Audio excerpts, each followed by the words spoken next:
भेजता था।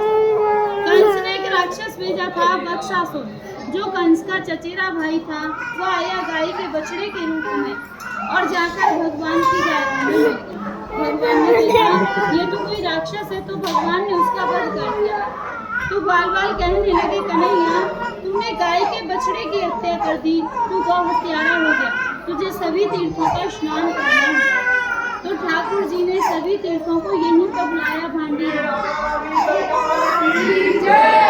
मंदिर के सामने कुआं है, उसे अपनी बंसी से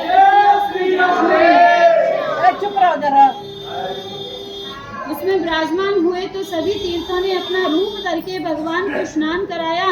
जब भगवान की शुद्धि हुई थी, तो इस कुएं में सभी तीर्थों का जल है। जब कभी भी सोमवती अमावस्या होती है, उस दिन कुएं का जल सफेद हो जाता है। तो हो जाओ मंदिर के सामने जिन माता बहनों के संतान नहीं होती, गर्भ खंडित हो जाते, तो वो यहाँ आके कुआं पे स्नान करें।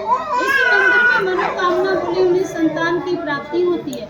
दूसरी लीला है राधा कृष्ण के विवाह की, जो बहुत से भक्तों को नहीं पता।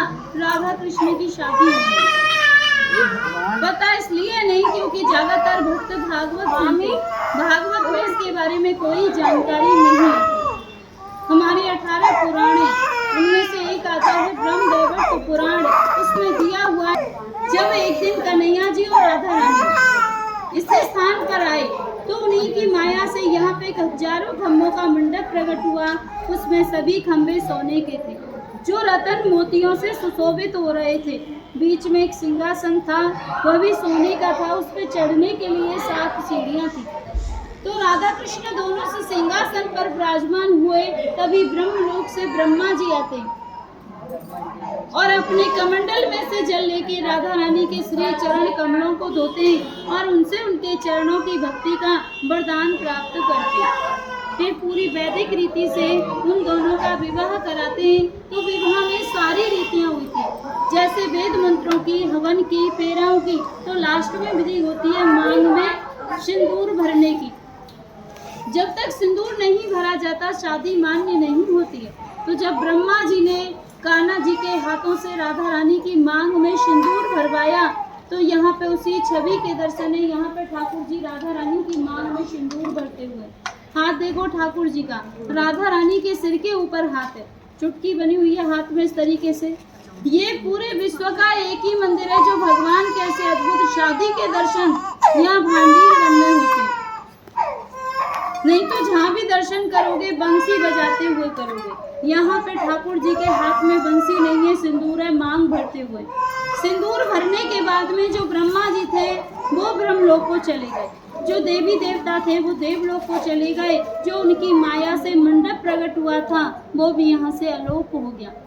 तीसरी लीला है, एक दिन रारा निकुंज बने। हमारी तुम्हारी कुंजियों की लीला हुई है, इसलिए आज इस वन को प्रसन्न होकर वरदान देता हूँ, जो भक्त यहाँ पर आएगा और इस कुएं पे आचमन करेगा तो उसे 14 अवतार के दर्शनों का फल प्राप्त होगा। कुआं पे स्नान करेगा तो उसके जाने अनजाने के जो पाप हैं सब नष्ट हो जाएंगे। मंदिर में बैठ के कोई मनोकामना बोलेगा तो उसकी मनोकामनाओं को पूरी करूंगा। या फिर कोई भक्त यहाँ पर एक रात्रि निवास करेगा, कुआं पे स्नान करेगा, ठाकुर जी के दर्शन करेगा तो उसे गौलोक की प्राप्ति होगी। भांडीर वन में बैठ के कोई चीज खाएगा तो उसे इंद्रलोक की प्राप्ति होगी। या यहाँ पे कोई गौदान करेगा तो उसकी 73 पीढ़ियों का उद्धार होगा। इतना सुनने के बाद राधा रानी घबरा गई और बोली, हे प्रभु, आपने तो इतने वरदान दे दिए, इतना होने पे तो यहाँ भक्तों की इतनी भीड़ हो जाएगी कि 24 घंटे भक्त रहेंगे, हमारे तुम्हारे मिलने में बाधा पड़ जाएगी प्रभु। तो ठाकुर जी बोले, हे राधे गोपनीय, ये मेरा गुप्त वृंदावन है, यहाँ पे हर कोई नहीं आ सकता। जिसके ऊपर मेरी विशेष कृपा होगी वही भक्त यहाँ पे आ सकता है, अन्यथा हर किसी को मैं यहाँ आने नहीं दूंगा। तो जब जिन भक्तों के ऊपर ठाकुर जी की विशेष कृपा होती है वही भक्त यहाँ तक पहुँच पाता है। तो ये एक विवाह का मंदिर है। यहाँ पे राधा रानी के कन्यादान का दान होता है। कन्यादान में साड़ी श्रृंगार का सामान राधा रानी को भेंट किया जाता है। जो भक्त पहली बार आते, पता नहीं है नहीं लेके आ पाते, तो उसकी यहाँ न्योछावर भेंट हो जाती है।